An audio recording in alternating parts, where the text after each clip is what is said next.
dream come true insofar sa atuang pag-atimang in line with public service.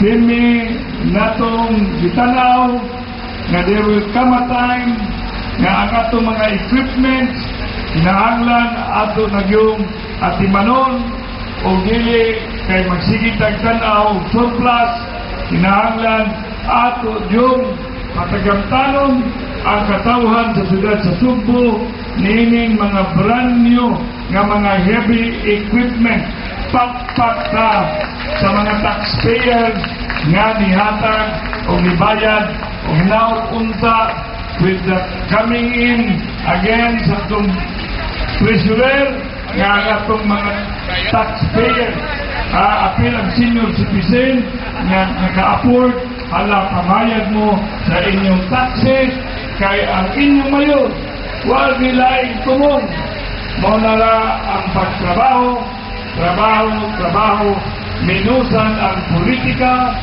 serbisyo dili provisyo. Busa pasalamatan nato si Father Brian sa pag-bless sa atong mga equipment. Let this equipment be of service to our fellow men. Let this equipment be ready to address whatever. Let this equipment be taken care of by the Department of Public Service, the Department of Engineering and Public Works, and all, including the park and playground and other agencies in the city government. Daghan kayong salamat mga department head. Daghan kayong salamat. Mao kini ang atong na tingutampungan na palit. Unya ang atua na atay saving of 30 million pesos plus.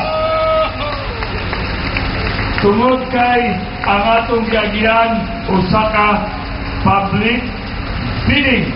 Mao ni ang atuang ipanghinambog nga niining transaksyon nakasave ang syudad sa Sugbo og 30 milyones.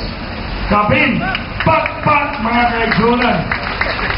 Inya tanan nakapin.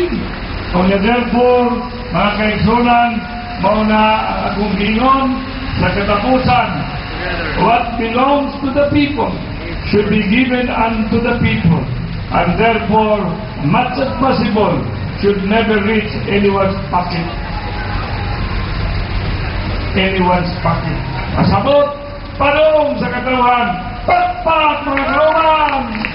Sudagan kay salamat na ipagkaon dito sa tabi, ang sige pitaran kay ako mudagan po ko sa pulang bato, na po ko ito iindak, o kasa po paglumong morning ginabuhi sa inyong mayor, kapasalamaton sa atong mga kaubanan, na niuban na itong tanan, oko ta, o sarata, kuyog ta, uban ta, sa pagtulid sa hiwi, sa pagnindot sa bati, paglimpyo sa bugaw, pagwagtang sa baho, o paghanay sa gubot.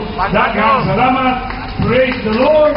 Hallelujah. Praise Him.